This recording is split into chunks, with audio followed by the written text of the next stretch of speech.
राधे राधे दोस्तों, स्वागत है आपका आपके अपने चैनल धर्म कर्म पर। दोस्तों, आज हम बात करेंगे बृहस्पतिवार कथा की, जिसे गुरुवार व्रत भी कहा जाता है। हिंदू धर्म में व्रत रखने का एक खास महत्व माना जाता है। वैसे तो कहा जाता है कि उपवास शरीर के लिए काफ़ी लाभकारी होता है, लेकिन आमतौर पर लोग अपनी इच्छाओं की पूर्ति के लिए व्रत रखते हैं। हफ्ते में आने वाले हर एक व्रत का अपना एक महत्व माना जाता है, जिसमें बृहस्पतिवार के व्रत की काफ़ी मान्यता है। गुरुवार के दिन भगवान विष्णु और बृहस्पति देव की पूजा की जाती है। कहा जाता है गुरुवार के व्रत करने से विवाह में आ रही अड़चनें दूर हो जाती हैं और घर में सुख समृद्धि भी बनी रहती है। आइए अब बात करते हैं कि हमें कितने गुरुवार व्रत रखने चाहिए। 16 गुरुवार तक लगातार व्रत करने चाहिए और 7वें गुरुवार को उद्यापन करना चाहिए। पुरुष यह व्रत लगातार 16 गुरुवार तक कर सकते हैं, परंतु महिलाओं या लड़कियों को यह व्रत तभी करना चाहिए जब वे पूजा कर सकती हैं। मुश्किल दिनों में यह व्रत नहीं करना चाहिए। आइए अब बात करते हैं कि यह व्रत कब से शुरू करना चाहिए। पूष या पौष के महीने को छोड़कर आप कभी भी यह व्रत शुरू कर सकते हैं। पौष का महीना अंग्रेजी कैलेंडर के अनुसार दिसंबर या जनवरी में आता है।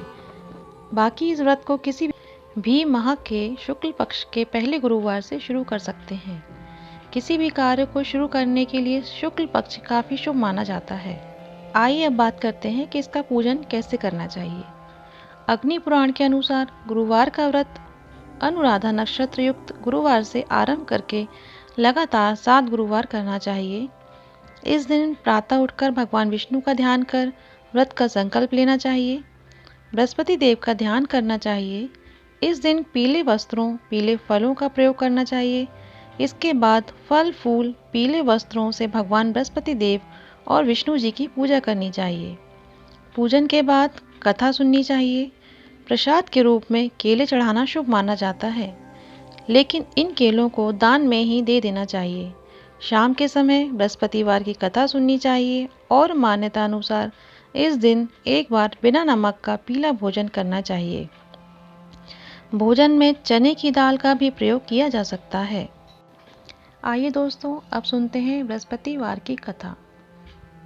भारतवर्ष में एक प्रतापी और दानी राजा राज करता था। वह नित्य गरीबों और ब्राह्मणों की सहायता करता था। यह बात उसकी रानी को अच्छी नहीं लगती थी। वह न गरीबों को दान देना चाहती थी, न ही भगवान का पूजन करती थी, और राजा को भी दान देने से मना किया करती थी। एक दिन राजा शिकार खेलने वन को गए थे, तो रानी महल में अकेली थी। उसी समय बृहस्पति देव साधु वेश में राजा के महल में भिक्षा के लिए गए और भिक्षा मांगी। रानी ने भिक्षा देने से इनकार किया और कहा, हे साधु महाराज, मैं तो दान पुण्य से तंग आ गई हूँ। मेरा पति सारा दिन धन लुटाते रहते हैं। मेरी इच्छा है कि हमारा धन नष्ट हो जाए, फिर न रहेगा बांस और न बजेगी बांसुरी। साधु ने कहा, देवी तुम तो बड़ी विचित्र हो। धन संतान तो सभी चाहते हैं, पुत्र और लक्ष्मी तो पापी के घर में भी होना चाहिए।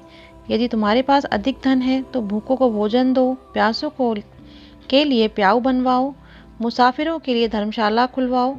जो निर्धन अपनी कुंवारी कन्याओं का विवाह नहीं कर सकते, उनका विवाह करा दो। ऐसे और कई काम हैं जिनके करने से तुम्हारा यश लोक परलोक में फैलेगा। परंतु रानी पर उपदेश का कोई प्रभाव न पड़ा। वह बोली, महाराज आप मुझे कुछ ना समझाइए। मैं ऐसा धन नहीं चाहती जो हर जगह बांटती फिरूं। साधु ने उत्तर दिया, यदि तुम्हारी ऐसी इच्छा है तो तथास्तु। तुम ऐसा करना कि बृहस्पतिवार को घर लीप कर पीली मिट्टी से अपना सिर धोकर स्नान करना, भट्टी चढ़ाना, कपड़े धोना। ऐसा करने से आपका सारा धन नष्ट हो जाएगा। इतना कहकर वह साधु महाराज वहां से अलोप हो गए। साधु के अनुसार कही बातों को पूरा करते हुए रानी को केवल 3 बृहस्पतिवार के ही बीते थे कि उनकी समस्त धन संपत्ति नष्ट हो गई। भोजन के लिए राजा का परिवार तरसने लगा।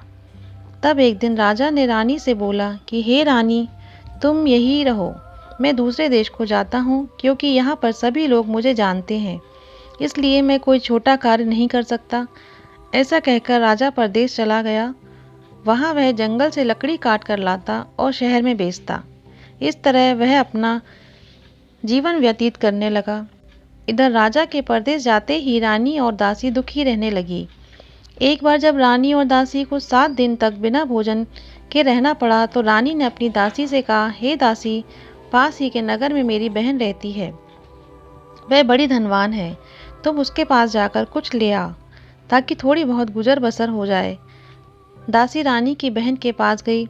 उस दिन गुरुवार था और रानी की बहन उस समय बृहस्पतिवार व्रत की कथा सुन रही थी। दासी ने रानी की बहन को अपनी रानी का संदेश दिया, लेकिन रानी की बड़ी बहन ने कोई उत्तर नहीं दिया। जब दासी को रानी की बहन से कोई उत्तर नहीं मिला तो वह बहुत दुखी हो गई और उसे क्रोध भी आया। दासी ने वापस आकर रानी को सारी बात बता दी। सुनकर रानी ने अपने भाग्य को कोसा। उधर रानी की बहन ने सोचा कि मेरी बहन की दासी आई थी, परंतु मैं उससे नहीं बोली, इससे वह बहुत दुखी हुई होगी। कथा सुनकर और पूजन समाप्त करके वह अपनी बहन के घर आई और कहने लगी, हे बहन, मैं बृहस्पतिवार का व्रत की कथा कर रही थी। तुम्हारी दासी मेरे घर आई थी, परंतु जब तक कथा होती है तब तक ना तो उठते हैं और ना ही बोलते हैं, इसलिए मैं नहीं बोली। कहूँ दासी, क्यों गई थी? रानी बोली, बहन, तुझसे क्या छुपाऊं, हमारे घर में खाने तक का अनाज नहीं था। ऐसा कहते कहते रानी की आंखें भर आईं। उसने दासी समेत पिछले 7 दिनों से भूखे रहने तक की बात अपनी बहन को विस्तार पूर्वक सुना दी। रानी की बहन बोली, देखो बहन, भगवान बृहस्पति देव सबकी मनोकामना को पूर्ण करते हैं। देखो, शायद तुम्हारे घर में अनाज रखा हो। पहले तो रानी को विश्वास नहीं हुआ, पर बहन के आग्रह करने पर उसने अपनी दासी को अंदर भेजा तो उसे सचमुच अनाज से भरा एक घड़ा मिल गया। यह देखकर दासी को बड़ी हैरानी हुई। दासी रानी से कहने लगी, हे रानी, जब हमको भोजन नहीं मिलता तब हम व्रत ही तो करते हैं, इसलिए क्यों ना इससे व्रत और कथा की विधि पूछ ली जाए ताकि हम भी व्रत कर सकें। तब रानी अपनी बहन से बृहस्पतिवार व्रत के बारे में पूछा। उसकी बहन ने बताया, बृहस्पतिवार के व्रत में चने की दाल और मुनक्का से विष्णु भगवान के केले की जड़ की पूजन करें तथा दीपक जलाएं, व्रत कथा सुने और पीला भोजन ही करें। इससे बृहस्पति देव प्रसन्न होते हैं। व्रत और पूजन विधि बताकर रानी की बहन अपने घर लौट गई। 7 दिन बाद जब गुरुवार आया तो रानी और दासी ने व्रत रखा। गुड़साल में जाकर चना और गुड़ लेकर आईं। फिर उससे केले की जड़ की तथा विष्णु भगवान का पूजन किया। अब पीला भोजन कहाँ से आए, इस बात को लेकर दोनों बहुत दुखी थे। चूँकि उन्होंने व्रत रखा था, इसलिए बृहस्पति देव उनसे प्रसन्न थे। इसलिए वे एक साधारण व्यक्ति का रूप धारण कर 2 थालों में सुंदर पीला भोजन दासी को दे गए। भोजन पाकर दासी प्रसन्न हुई और फिर रानी के साथ मिलकर भोजन ग्रहण किया।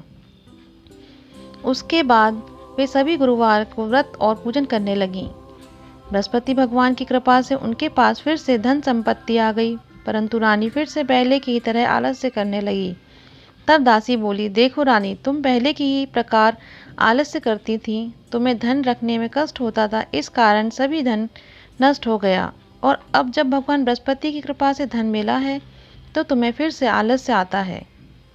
रानी को समझाते हुए दासी कहती है कि बड़ी मुसीबतों के बाद हमने यह धन पाया है, इसलिए हमें दान पुण्य करना चाहिए, भूखे मनुष्यों को भोजन कराना चाहिए और धन को शुभ कार्यों में खर्च करना चाहिए। जिस कुल का यश बढ़ेगा, स्वर्ग की प्राप्ति होगी और पितृ प्रसन्न होंगे। दासी की बात मानकर रानी अपना धन शुभ कार्यों में खर्च करने लगी, जिससे पूरे नगर में उसका यश फैलने लगा।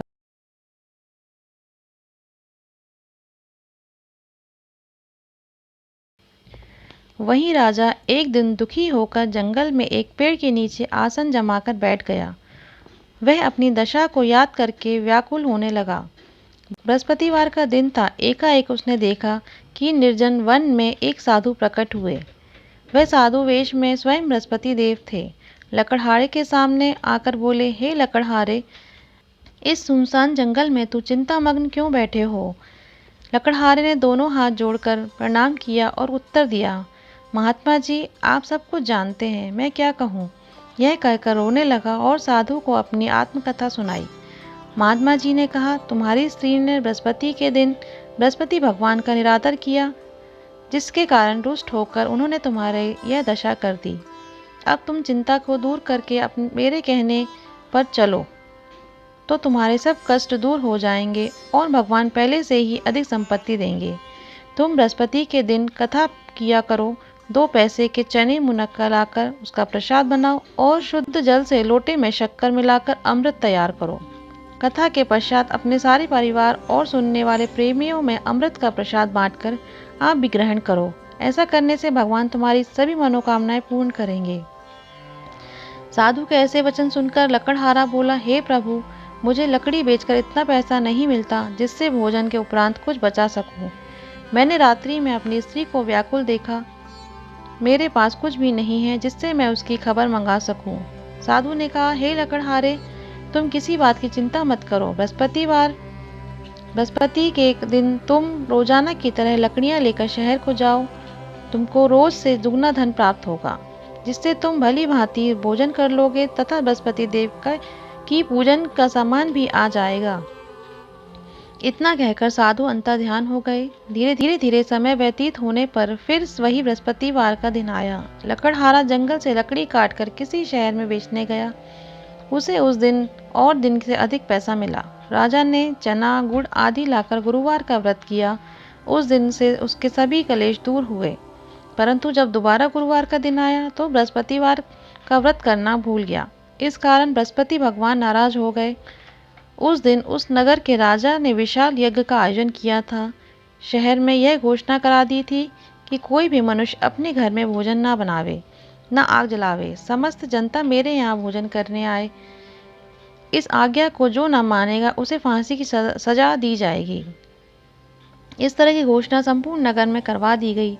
राजा की आज्ञा अनुसार शहर में सभी लोग भोजन करने गए, लेकिन लकड़हारा कुछ देर से पहुंचा। इसलिए राजा उसको अपने साथ घर ले गए और ले जाकर भोजन करा रहे थे तो रानी की दृष्टि उस खूंटी पे पड़ी जिस पर उसका हार लटका हुआ था। वह वहां पर दिखाई नहीं दिया। रानी ने निश्चय किया कि मेरा हार इस मनुष्य ने चुरा लिया है। उसी समय सिपाहियों को बुलाकर उसको कारागार में डलवा दिया। जब लकड़हारा कारागार में पड़ गया और बहुत दुखी होकर विचार करने लगा कि न जाने कौन से पूर्व जन्म के कर्म से मुझे यह दुख प्राप्त हुआ है, और उसी साधु को याद करने लगा जो जंगल में मिला था। उसी समय तत्काल बृहस्पति देव साधु के रूप में प्रकट हुए और उसकी दशा को देखकर कहने लगे, अरे मूर्ख, तूने बृहस्पति देव की कथा नहीं करी, इस कारण तुझे दुख प्राप्त हुआ है। अब चिंता मत कर, बृहस्पतिवार के दिन कारागार के दरवाजे पर 4 पैसे पड़े मिलेंगे। उनसे तू बृहस्पति देव की पूजा करना, तेरे सभी कष्ट दूर हो जाएंगे। बृहस्पति के दिन उसे 4 पैसे मिले। लकड़हारे ने कथा कही। उसी रात्रि को बृहस्पति देव ने उस नगर के राजा को स्वप्न में कहा, हे राजा, तुमने जिस आदमी को कारागार में बंद कर दिया है वह निर्दोष है। वह राजा है, उसे छोड़ देना। रानी का हार उसी खूंटी पर लटका है। अगर तू ऐसा नहीं करेगा तो मैं तेरा राज्य को नष्ट कर दूंगा। इस तरह रात्रि के स्वप्न को देखकर राजा प्रातःकाल उठा और खूंटी पर हार देखकर लकड़हारे को बुलाकर क्षमा मांगी और लकड़हारे को योग्य सुंदर वस्त्र आभूषण देकर विदा कर दिया। बृहस्पति देव की आज्ञा अनुसार लकड़हारा अपने नगर को चल दिया। राजा अब अपने नगर के निकट पहुंचा तो उसे बड़ा आश्चर्य हुआ। नगर में पहले से अधिक बाग, तालाब, कुएं तथा बहुत सी धर्मशाला, मंदिर आदि बन गई थी।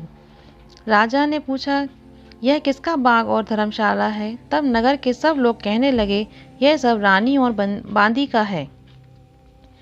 तो राजा को आश्चर्य हुआ और गुस्सा भी आया। जब रानी ने यह खबर सुनी कि राजा आ रहे हैं तो उन्होंने बांदी से कहा कि हे दासी, देख राजा हमको कितनी बुरी हालत में छोड़ गए थे।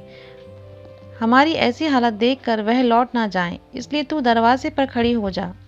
आज्ञा अनुसार दासी दरवाजे पर खड़ी हो गई। राजा आए तो उन्हें अपने साथ लेवा लाई। तब राजा ने क्रोध करके अपनी रानी से पूछा कि यह धन तुम्हें कैसे प्राप्त हुआ? तब उन्होंने कहा, हमें यह सब धन बृहस्पति देव के इस व्रत के प्रभाव से प्राप्त हुआ है। राजा ने निश्चय किया कि 7 रोज बाद तो सभी बृहस्पति देव का पूजन करते हैं, परंतु मैं प्रतिदिन दिन में 3 बार कहानी तथा रोज व्रत किया करूँगा। अब हर समय राजा के दुपट्टे में चने की दाल बंधी रहती थी तथा दिन में 3 बार कहानी कहता था। एक रोज राजा ने विचार किया कि चलो अपनी बहन के यहाँ हो आवे। इस तरह निश्चय कर राजा घोड़े पर सवार हो अपनी बहन के यहाँ को चलने लगा। मार्ग में उसने देखा कि कुछ आदमी एक मुर्दे को लिए जा रहे थे। उन्हें रोककर राजा कहने लगा, अरे भाइयों, मेरे बृहस्पति देव की कथा सुन लो। वे बोले, लो हमारा तो आदमी मर गया है, इनको अपनी कथा की पड़ी है। परंतु कुछ आदमी बोले, अच्छा कहो, हम तुम्हारी कथा भी सुनेंगे। राजा ने दाल निकाली और जब कथा आधी ही हुई थी कि मुर्दा हिलने लग गया, और जब कथा समाप्त हुई तो राम राम करके मनुष्य उठकर खड़ा हो गया। आगे मार्ग में उसे एक किसान खेत में हल चलाता मिला। राजा ने उसे देखा और उससे बोले, अरे भैया, तुम मेरी बृहस्पतिवार की कथा सुन लो। किसान बोला, जब तक मैं तेरी कथा सुनूंगा तब तक 4 हरैया जोत लूंगा। जा अपनी कथा किसी और को सुनाना। इस तरह राजा आगे चलने लगा। राजा के हटते ही बैल पछाड़ खाकर गिर गए तथा किसान के पेट में बड़ी जोर का दर्द होने लगा। उस समय उसकी माँ रोटी लेकर आई। उसने जब यह देखा तो अपने पुत्र से हाल पूछा और बेटे ने सभी हाल कह दिया। तो बुढ़िया दौड़ी दौड़ी उस घुड़सवार के पास गई और उससे बोली, मैं तेरी कथा सुनूंगी, तू अपनी कथा मेरे खेत पर चलकर ही कहना। राजा ने बुढ़िया के खेत पर जाकर कथा कही, जिससे सुनते ही वह बैल उठ खड़े हुए तथा किसान के पेट का दर्द भी बंद हो गया। राजा अपनी बहन के घर पहुंचा। बहन ने भाई की खूब मेहमानी की। दूसरे रोज प्रातःकाल राजा जगा तो वह देखने लगा कि सब लोग भोजन कर रहे हैं। राजा ने अपनी बहन से कहा, ऐसा कोई मनुष्य है जिसने भोजन नहीं किया हो, मेरी बृहस्पतिवार की कथा सुन ले। बहन बोली, हे भैया, यह देश ऐसा ही है कि पहले यहाँ लोग भोजन करते हैं, बाद में अन्य काम करते हैं। अगर कोई पड़ोस में हो तो मैं देख आऊँ। वह ऐसा कहकर देखने चली गई, परंतु उसे कोई ऐसा व्यक्ति नहीं मिला जिसने भोजन न किया हो। अतः वह एक कुम्हार के घर गई जिसका लड़का बीमार था। उसे मालूम हुआ कि उनके यहाँ 3 रोज से किसी ने भोजन नहीं किया। रानी ने अपने भाई की कथा सुनने के लिए कुम्हार से कहा तो वह तैयार हो गया। राजा ने जाकर बृहस्पतिवार की कथा कही, जिसको सुनकर उसका लड़का ठीक हो गया। अब तो राजा की प्रशंसा होने लगी। एक रोज राजा ने अपनी बहन से कहा, हे बहन, हम अपने घर को जाएंगे, तुम भी तैयार हो जाओ। राजा की बहन ने अपनी सास से कहा। सास ने कहा कि हाँ, चली जाओ, परंतु अपने लड़के को मत ले जाना, क्योंकि तेरे भाई की कोई औलाद नहीं है। बहन ने अपने भैया से कहा, हे भैया, मैं तो चलूंगी, पर कोई बालक नहीं जाएगा। राजा बोला, जब कोई बालक नहीं चलेगा तब तुम भी क्या करोगी। बड़े दुखी मन से राजा अपने नगर को लौट आया। राजा ने अपनी रानी से कहा, हम निर्वंशी हैं, हमारा मुंह देखने का धर्म नहीं है और कुछ भोजन आदि नहीं किया। रानी बोली, हे प्रभु, बृहस्पति देव ने हमें इतना सब कुछ दिया है, वह हमें औलाद भी अवश्य देंगे। उसी रात को बृहस्पति देव ने राजा से स्वप्न में कहा, हे राजा, उठ, सभी सोच त्याग दे, तेरी रानी गर्भ से है। राजा की यह बात सुनकर बड़ी खुश हुई। राजा यह बात सुनकर बड़े खुश हुए। 9वें महीने में उसे गर्भ से एक सुंदर पुत्र पैदा हुआ। तब राजा बोला, हे रानी, स्त्री बिना भोजन के रह सकती है, पर बिना कहे नहीं रह सकती है। जब मेरी बहन आवे तुम उससे कुछ मत कहना। रानी ने सुनकर हाँ कर दिया। जब राजा की बहन ने यह शुभ समाचार सुना तो वह बहुत खुश हुई तथा बधाइयाँ लेकर अपने भाई के यहाँ आई। तभी रानी ने कहा, घोड़ा चढ़कर नहीं आई, गधा चढ़ी आई। राजा की बहन बोली, भाभी, मैं इस प्रकार ना करती तो तुम्हें औलाद कैसे मिलती। बृहस्पति देव ऐसे ही हैं, जैसी जिसकी मन में कामनाएं हैं सभी को पूर्ण करते हैं। जो सद्भावना पूर्वक बृहस्पतिवार का व्रत करता है एवं कथा पढ़ता है अथवा सुनता है, दूसरों को सुनाता है, बृहस्पति देव उसकी सभी मनोकामनाएं पूर्ण करते हैं। बोलो बृहस्पति भगवान की जय, विष्णु भगवान की जय। भगवान बृहस्पति देव उसकी सदैव रक्षा करते हैं। संसार में जो मनुष्य सद्भावना से भगवान जी का पूजन, व्रत, सच्चे हृदय से करते हैं तो उनकी सभी मनोकामनाएं पूर्ण करते हैं। जैसे सच्ची भगवान से रानी और राजा ने की जैसी सच्ची भावना से रानी और राजा ने उनकी कथा का गुणगान किया तो उनकी सभी इच्छाएं बृहस्पति देव जी ने पूर्ण की थी। इसलिए पूर्ण कथा सुनने के बाद प्रसाद लेकर जाना चाहिए। हृदय से उनका मनन करते हुए जयकार बोलना चाहिए। बोलो बृहस्पति देव की जय, भगवान विष्णु की जय। दोस्तों, कथा खत्म होने के बाद आप एक उपले में थोड़ा सा घी डालकर उसमें अग्नि प्रज्वलित करें। फिर उसके बाद भगवान विष्णु के नाम की या इस मंत्र से ओम गूम गुरुवे नमः की आहुति उस उपले के ऊपर डालें। यह आहुति 5, 7 या 11 भी हो सकती है।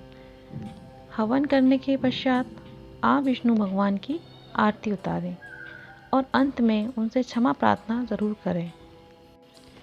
जब भी आप भगवान विष्णु का पूजन, हवन या कथा पढ़ते हैं तो हमेशा उनको घी का दीपक जलाकर ये सब कार्य करें।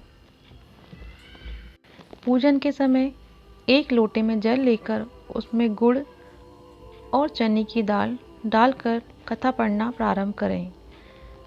कथा या पूजन विधि के पश्चात यह जल केले के पेड़ या अन्य पेड़ में भी आप डाल सकते हैं।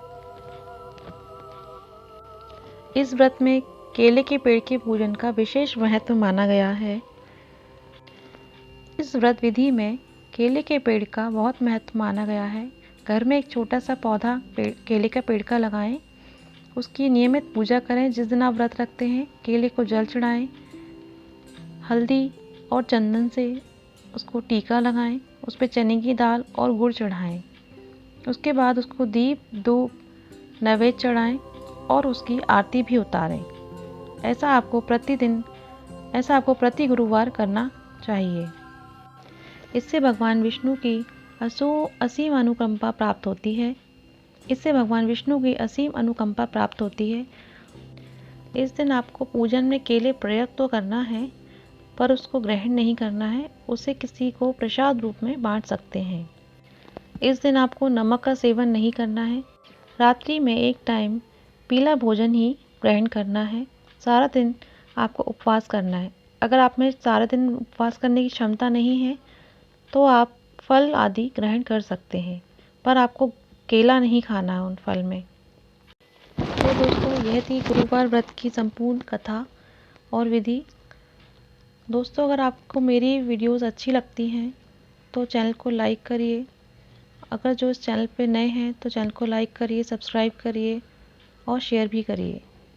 मिलते हैं दोस्तों अपने आने वाले नए वीडियो में। तब तक के लिए सभी को जय विष्णु भगवान, जय गुरु भगवान, जय विष्णु भगवान।